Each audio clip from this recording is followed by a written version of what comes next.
My fellow engineers and philosophers, welcome to episode number 2, an engineering major, philosophy minor.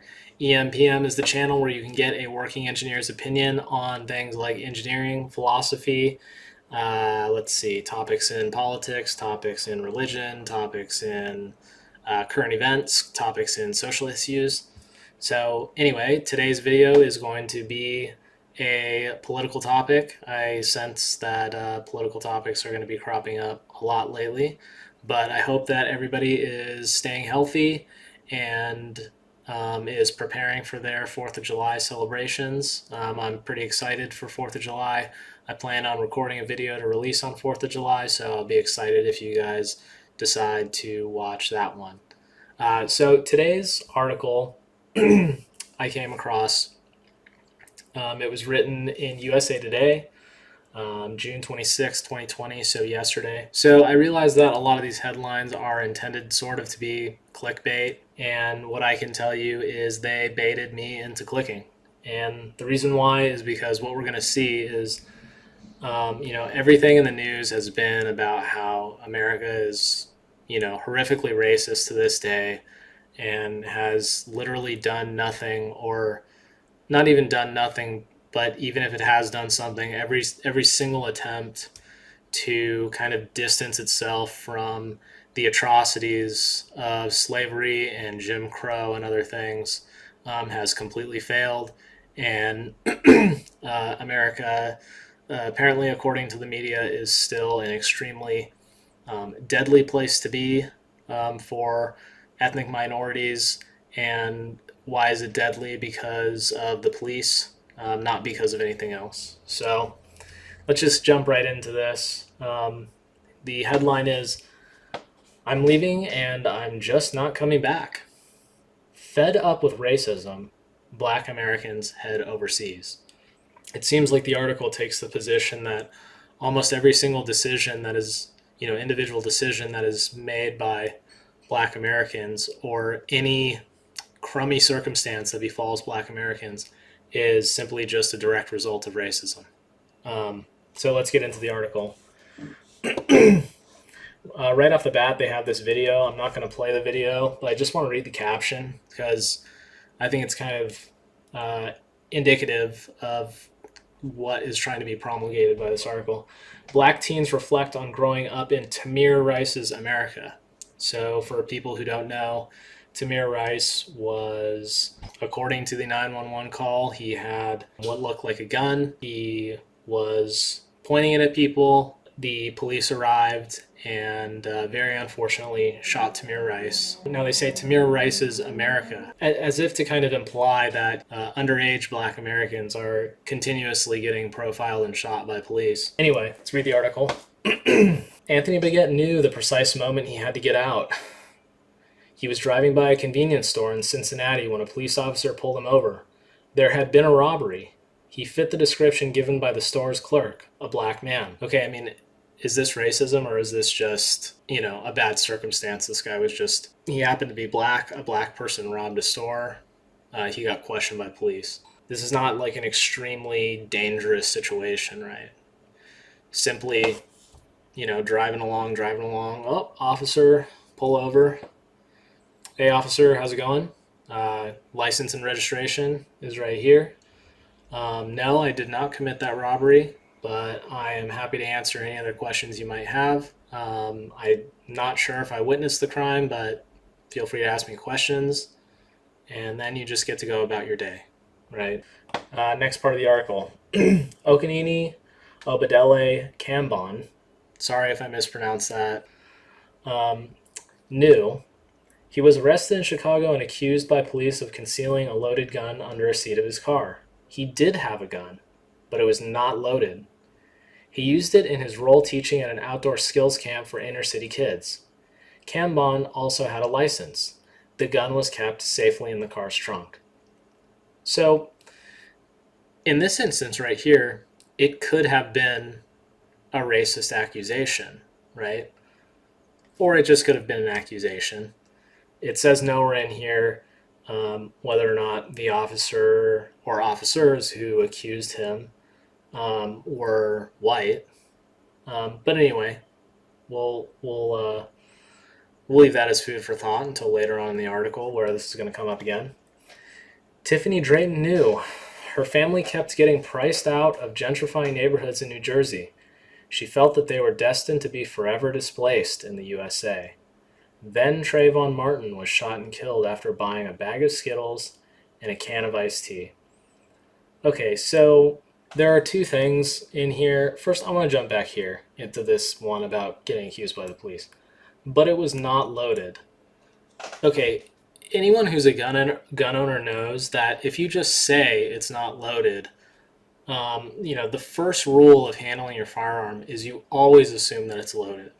So I see here that the article is kind of trying to downplay what's going on, and they do that again here when they say, then Trayvon Martin was shot and killed after buying a bag of Skittles and a can of iced tea. Oh, he was just out buying a bag of Skittles, right? Except for the fact that the guy who shot and killed him after he repeatedly punched the guy in the face, gave him a broken nose. George Zimmerman, I think his name was. Gave him a broken nose, slammed his head into the pavement, and then allegedly reached for his weapon and said, "You're going to die, MFer."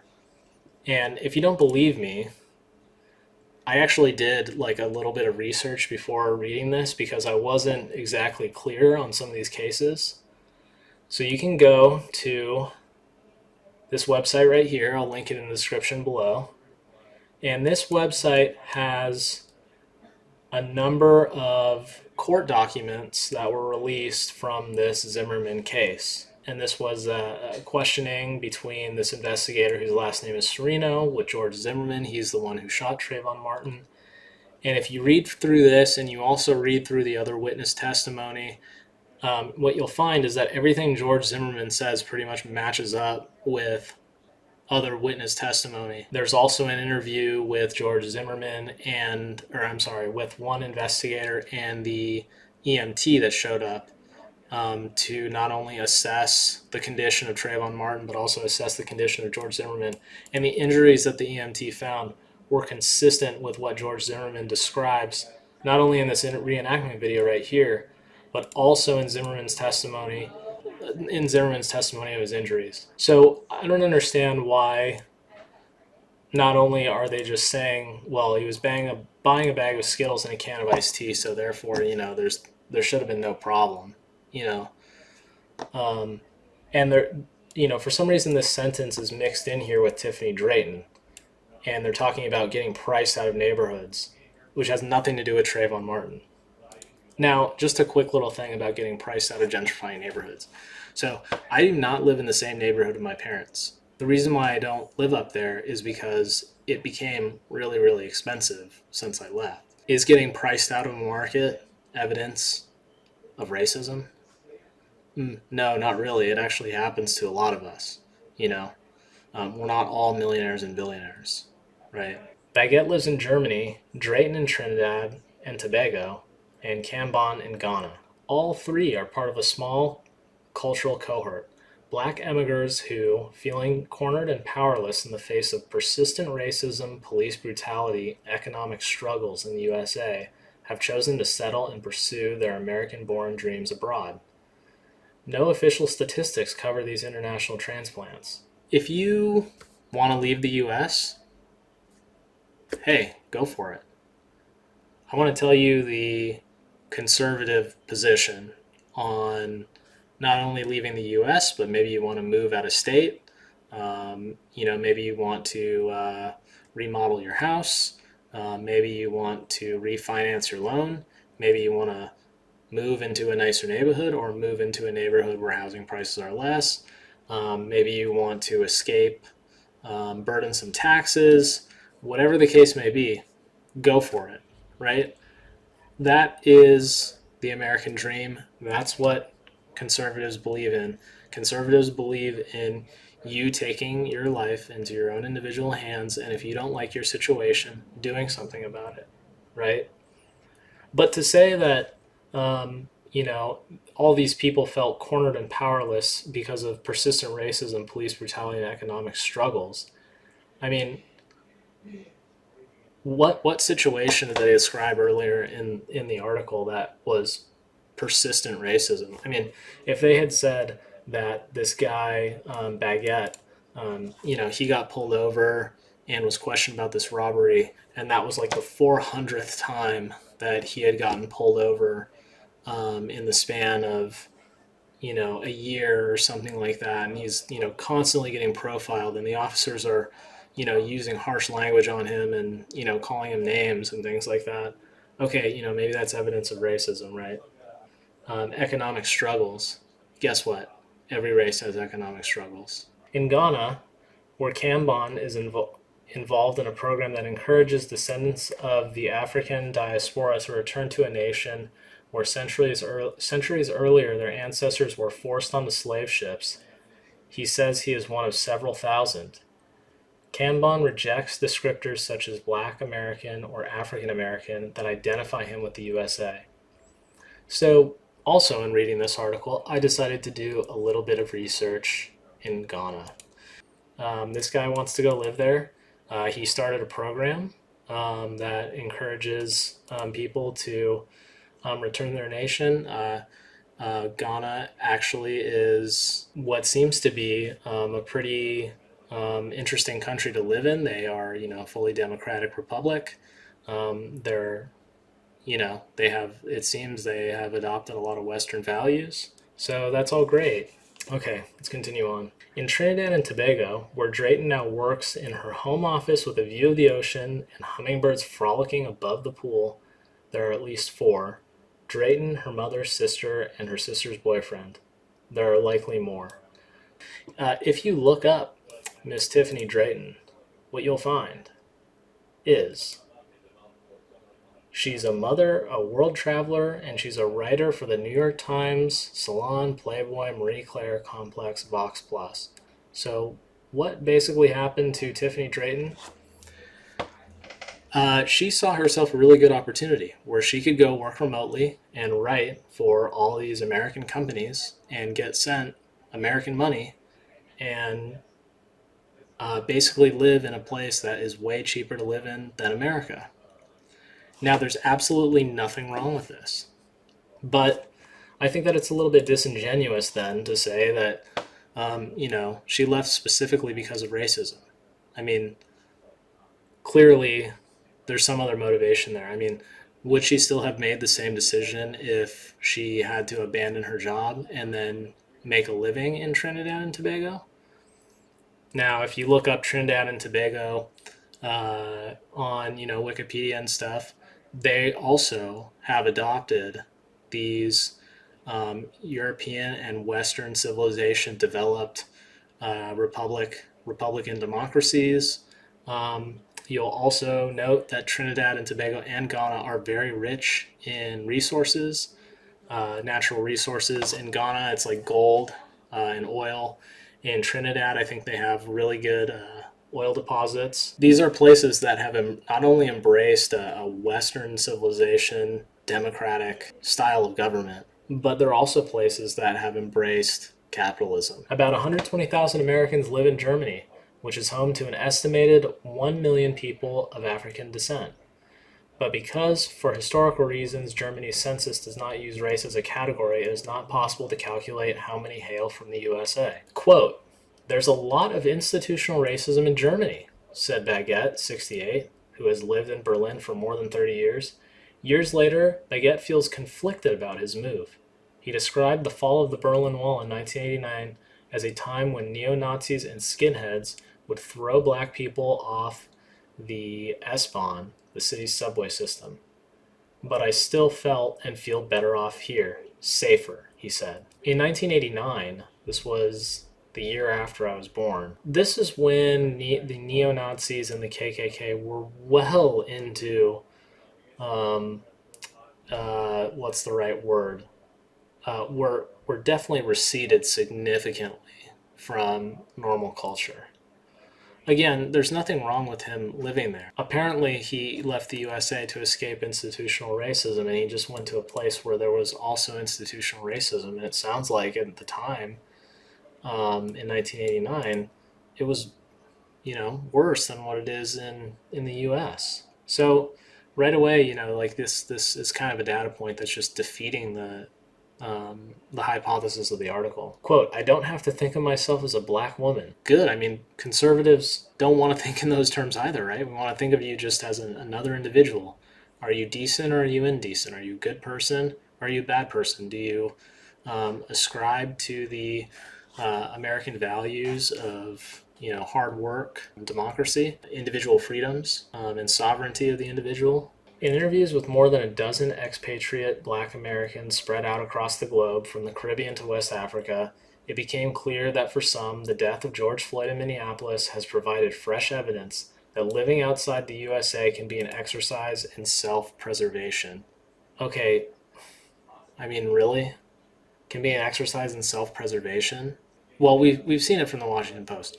9 unarmed black Americans were killed in 2019. 9.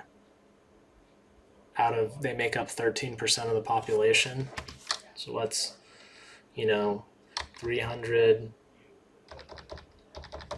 million times 0.13.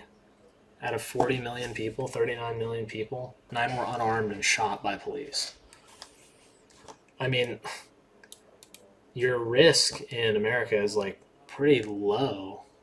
And, the reason why George Floyd made such a big deal is because it's an example of police brutality. So they're trying to say that what happened to George Floyd could happen to like anyone, any day, at any time, regardless of whether or not they committed crimes. It can happen to, I should say, any black person at any time. So it's literally an exercise in self-preservation to live in countries like Germany, apparently, where there's still a lot of institutional racism. Okay. A 2019 study by the National Academy of Sciences found black men were around 2.5 times more likely than white men to be killed by police. A 2020 analysis of 100 million traffic stops conducted across the country determined that black people were far more likely to be pulled over by police than whites. But that difference narrows significantly at night when it's harder to see dark skin. Black Americans face a far higher risk of being arrested for petty crimes. They account for 1/3 of the prison population, but just 13% of the overall population, according to Pew Research, a nonpartisan fact tank. So we've all seen these statistics repeated like over and over and over again. The thing is that they're very unnuanced, right? If you go to the Department of Justice and look up the crime statistics for 2018, which I actually did recently because I was in a heated debate with a buddy of mine, what you'll find is that despite the fact that they only account for 13% of the overall population, and if you look at the crime rates by ethnicity, you'll find that on average blacks are 2 times more likely to be the offenders of violent crime than whites. So you might look at these statistics and be like, oh God, that's awful. 2.5 times more likely to be killed by the police. What the heck? Black people are far more likely to be pulled over. What? There's more black people in prison. Well, it's because if you look at the statistics, they commit more crime. And then the other thing is 100 million traffic stops, far more likely to be pulled over by the police than whites. Okay, being pulled over is different than dying, right? I'll link the DOJ report in the description below so that you guys can actually see for yourself and look at the numbers. And it just frustrates me because the data actually does exist out there. It's just that people are being very lazy with how they approach it, with how they analyze it. Drayton, 28, is writing a book about fleeing from racism in America. She said, one of the starkest illustrations of how her life has changed since moving to Trinidad and Tobago in 2013 is how she feels comfortable driving her kids around the block to get them to sleep each night without being worried about what happens if she is pulled over to police. Okay, again, if you want to move to Trinidad, that's totally fine, but what's wrong with getting pulled over by police? In America, quote, in America, your hands are shaking. You're worried about what to say. You're worried about whether you have the right ID. You're just so worried all the time. End quote. She said of the interactions her friends experience regularly with American police officers. So this article doesn't even want to claim that Drayton herself has had this issue.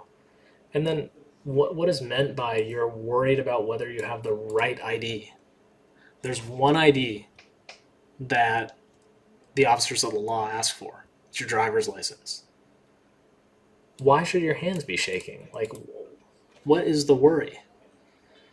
I mean, my dad told me from a very early age, when you have an encounter with the cops, calm yourself down, listen to what they say, follow instructions, be calm, make sure they can see your hands at all times, and if you're committing a crime and they find out, you're SOL. Let's continue. For other Black Americans who have chosen what amounts to a form of foreign exile, Floyd's death and the ensuing social justice protests that erupted in its wake have confirmed prior realizations. Leaving may not mean a life completely free from racism and police brutality, but at least it feels somewhat more within reach. Jeez. Quote, "It wasn't until I had left the USA to experience Spain that I really got a sense of what freedom looks like. Really? I was able to be 100% myself without having to worry about safety and without needing to have too much of a complex identity," said Brooklyn, New York native Sienna Brown, 28, who lives near Valencia on the Mediterranean Sea. Brown has founded a company that helps Black American women emigrate to Spain. But then she admits Spain isn't racism-free and isn't that diverse. But she has experienced it as a welcoming place where people are willing to be educated about their prejudices. Actually, this quote right here, she said Spain isn't racism-free and isn't that diverse. That right there is actually a remarkable part of America, that we can have so many people with so many different backgrounds, and yet our country functions pretty well. The fact of the matter is that we don't have police just wantonly slaughtering people every day. The police, if you look at death statistics, I think are not even in the top 50 top causes of death. Heart disease actually is number one. The flu, I think, is number 5 or number 6. Now, probably for 2020, coronavirus is going to be pretty far up there, but the police aren't up there. Murder isn't really up there either. And yet we have all these diversities and all these ideas and ideologies that, might be conflicting. Yet we all, hopefully, share the idea that America is a place where we can all come and celebrate our uniqueness as individuals and be free to pretty much do the things that we want as long as it doesn't infringe on other people's freedoms. And we have entire complex political systems put in place so that if there is a problem with somebody infringing on your freedoms, you can rectify that, or you can get that rectified. That's what the whole justice system is all about. Let's continue. Lakeisha Ford moved to Ghana full-time after visiting in 2008 as part of a study abroad year in college. Quote, "Here, I don't have to think of myself as a Black woman and everything that comes with that," said Ford, 32, who grew up in New Jersey and now runs her own communications firm in Accra, Ghana's capital. "Here, I am just a woman." She said that while racism in the USA contributed to her moving to Ghana, it was not a direct reaction to it.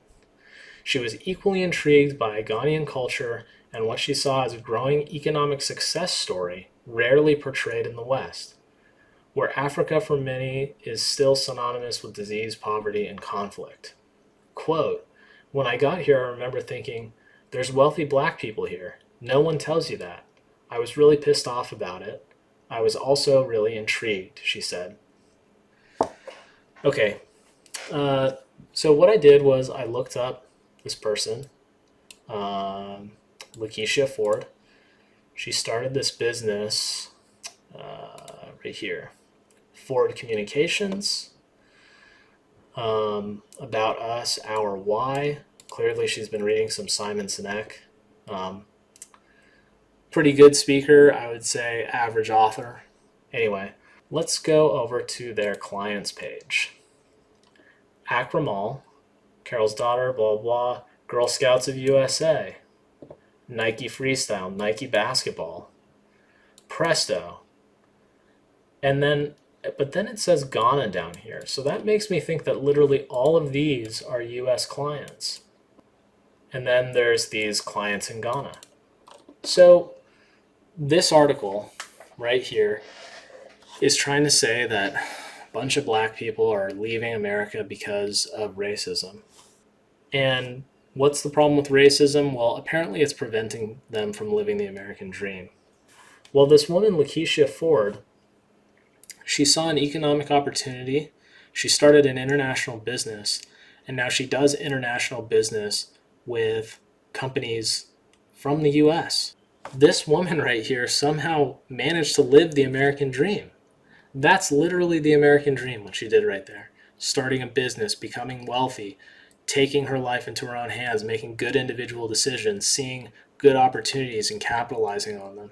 It's just kind of not consistent with the rest of the article, which is saying that America is this like destitute place that you need to get away from, right? I think what I want to emphasize here is that kind of ambition is what conservatives in America want from people. We don't care about skin color or gender, right? If you've got a business idea, go for it. Become an entrepreneur. Now, did she have to move all the way to Ghana? Maybe not. That was her choice. Fine. If you're in the US, there's 50 states, guys. All 50 states have different taxes, have different laws, have different elected representatives. So if you want to move, you can move out of the country if you want, but you can also just move to a different state that aligns more with your values. Ford said that since Floyd's death in May, she has been receiving several emails a day from Black Americans asking how they too can make a new life outside the USA. Come home, build a life in Ghana. You do not have to stay where you are not wanted forever. You have a choice and Africa is waiting for you. Barbara Otang Gyasi, Ghana's tourism minister, said during a ceremony this month marking Floyd's death.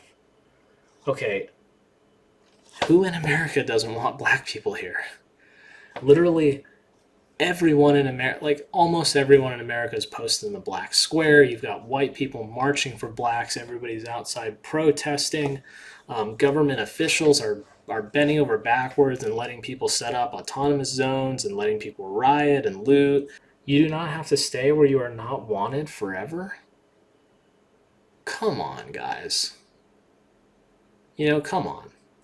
This is such a disingenuous projection on what America stands for, has always stood for, and has always strived for. So this video is getting kind of long. I do want to skip to this quote right here. They talked to a guy who's a professor of sociology. I'm going to read this quote. In America, I feel hyper-visible in ways I didn't when I lived in the UK, said Springer, 50, noting that while racial inequalities in the UK, like in the US, are deep and pervasive, they are connected to a history and tradition. In the UK's case, its former empire, that she doesn't share. As a foreigner, despite being a black American foreigner, Springer said she felt she was afforded a certain amount of insulation from British racism, even though studies show how the British justice system also disproportionately penalizes black people. Apparently everywhere is super, super racist. And, we measure that basically in, how many people are in jail. But for some reason, it's not as bad in, other places as it is in the U.S. Just, we don't have any way of quantifying the difference, but it's just not as bad. The U.S. is just rotten. I mean, come on, guys. Our racism isn't as lethal as yours. said Gary Young, a professor of sociology at Manchester University in England. Young, 51, who is black, previously spent more than a decade as the Guardian newspaper's U.S. correspondent. In Britain, I don't generally walk around thinking I might get killed, whereas in America, in some places, that is not always the case, he said. Well, oh my god. Yeah, I mean, when I'm walking around in a nice neighborhood where I know that the police are active, I don't feel like I might get killed. When I'm walking around in a place that I know has a lot of crime, that's very run down, where there's a lot of dark alleyways, where there's a known where known robberies and violent crime happens frequently, yeah, I think I might get killed too. That has nothing to do with race. Young attributed this disparity to the availability in USA of guns. Here we go. In response to a question about whether black people should feel a duty to get involved in confronting racism at home rather than leave, he said, "Why shouldn't they just live?" Now, I don't know if this is a typo, if he meant to say leave, or if he actually said live, or if he actually meant to say live as in, why shouldn't they just live as in, as they can't live in the U.S. You just die instantly if you're in the U.S. If a white person leaves America and goes somewhere for work or better opportunities, no one would say to them they need to stay and fight for racial equality, he said. Black people have a double burden of being discriminated against and having to stick around. No, you don't. The thing that separates jail from your house is that you can't leave jail. All right? You can leave the U.S. whenever you want. Black Americans have been trying to escape American racism from segregation to the specter of heinous organized violence such as lynchings for generations. There hasn't been a lynching in like 100 years. And I'm not even going to fact check that. Like, if you guys want to fact check that, it's fine. There hasn't been a lynching for a really, really long time, guys. I mean, come on. I'm going to skip down now to this part because I thought this is kind of funny. So, Yassine Bey, formerly known as Mos Def, in South Africa in 2016.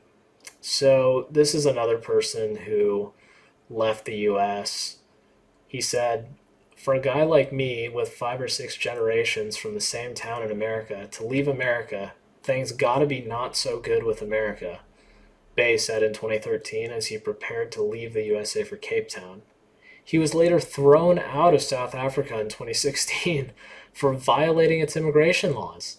He was detained after trying to leave a country on a world passport, a fictitious travel document that has no legal status. According to his lawyer, Bey did not want to use his American passport for political reasons. Guys, give me a break. I mean, this guy says things gotta not be so good with America, and then he gets thrown out for committing an international crime and trying to use a fake passport. Let me tell you guys something about this baby right here. You know what this passport does? Let's say I go to a place like Thailand, which I did.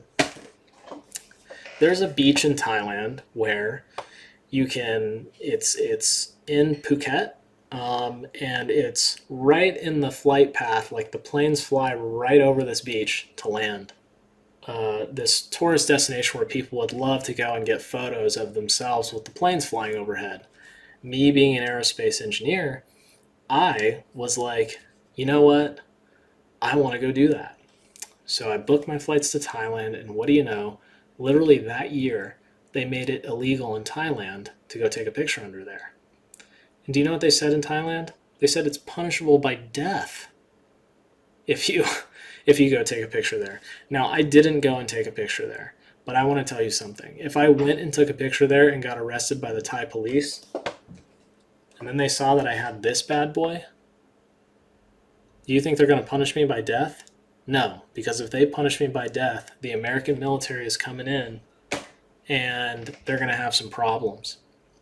What happened with some, I think it was college basketball players or maybe high school basketball players in China. They went and I think that they vandalized something, or I can't remember exactly, but you can try to look at the story. And what happened? They got repatriated to the USA with a little slap on the wrist. China wanted to put these guys in prison, okay? So your American passport is actually like a really legit thing, your US passport, and don't go using a world passport. So you guys get the point. It sort of seems like they're leaving for a combination of other things. Literally every single thing that they cited in this article, it's not really good evidence of racism. Now, that being said, hey, if you see good opportunity for yourself somewhere else, if you really feel like you're oppressed, you can leave the U.S. No one's going to force you to leave. No one's going to force you to stay. The United States is built on the position of individual freedom, of individual sovereignty, of rights that are afforded to every American. There is not a right in the Constitution that is afforded to some Americans that are not afforded to others. You know, America is actually like a really, really wonderful place to live. And I'll tell you what I'm fed up with. I'm fed up with this narrative that everything about America is deeply evil and racist. And the only reason that America still exists today is because it somehow managed to perfectly oppress every other group other than whites in order to maintain itself. It's just not true. So that is going to conclude the video. If you guys have comments, please leave them below. You can comment about anything. You can comment about the video. You can comment. You can ask a question about engineering, whatever it might be. Yeah, thank you guys very much for watching. And the video is going to get edited a little bit. Right now I've been recording for 60 minutes almost exactly, so I gotta jump off. But again, thanks again guys for watching, and I appreciate you, whatever your skin color might be. And have a good 4th of July if you don't catch the video that I put out on 4th of July. Thanks. Later.